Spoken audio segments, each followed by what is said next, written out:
মাদ্রাসায় দিলে সওয়াব আছে, এইগুলো মানুষ দলিল নেন, আমি একটা দলিল দিয়ে গেলাম, আর বেশি দরকার নেই, আরো আছে।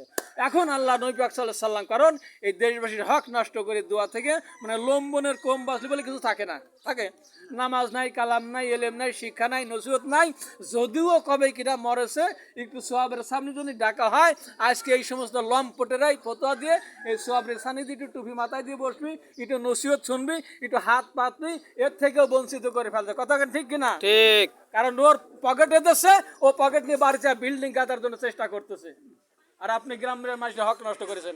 আপনার বাড়ি আসে, এবার আছে, ভাই কেমন আছে, দুলু ভাই কেমন আছে, চাচা কেমন আছে, আপনার হকদার ছিল, কি বলেন, প্রতিবেশীর হক নষ্ট করে আপনি সেখানে দিচ্ছেন, এইটা কোনো হাদিস করার অনুমতি দেয় নাই।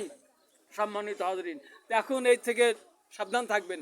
আসুন, যে বলতেছিলাম, আল্লাহর রাসূল কি বললেন, তাহলে তাবু গাড়ি ছিলেন, ওই বাতিল শক্তিরা কি করেছিল, মাথা চাড়া দিয়ে উঠতো। ক্ষমতা ইসলাম ছিল না, রাষ্ট্র ইসলাম ছিল না, মানুষ বেহাল হয়ে গেছিল।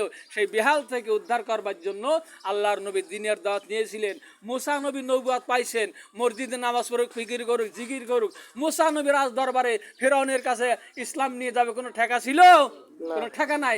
মুসা নবীর দাওয়াত এটাই ছিল যে ইসলাম গ্রহণ করতে হবে, ইসলাম মানতে হবে। আল্লাহ নবী ঈসা আলাইহিস সালাম যখন ইসলামের দাওয়াত দিলেন, তখন কিছু লোক পাশ কেটে গেল। ঈসা আলাইহিস সালাম আল্লাহ নবী মসজিদে বসে থাকতো, ফিকির করতো, জিকির করতো, তাই না, মুরাকাবা মুশাহাদা করতো, চক্ষু বন্ধ করে বলতো, হ্যাঁ কবরে সব দেখা যায়, বলতে পারতো না? তাহলে মুসা আলাইহিস সালাম দ্বীনের দাওয়াতে প্রসারিত কেন হলেন? কেন হলেন? বাবার জমি নিয়ে নাকি, বাবার সম্পদ নিয়ে, না ইসলাম নিয়ে? ইসলাম নিয়ে। আজকেও বাংলার জমিনে, বাংলার প্রেক্ষাপটে যারা ইসলাম দিয়ে মানুষকে ইমান পয়দা করে দিতে চায়, ইসলাম সাজাইয়ে কবরে নিয়ে যাইতে চায়, ইমানের হালতে তৈরি করতে চায়, তাদেরকে বাধা দেওয়ার জন্য একদল শক্তি উঠে পড়ে আছে কিনা নাই? কি বলেন, আছে না নাই? তাহলে আপনি যদি ইমানদার হয়ে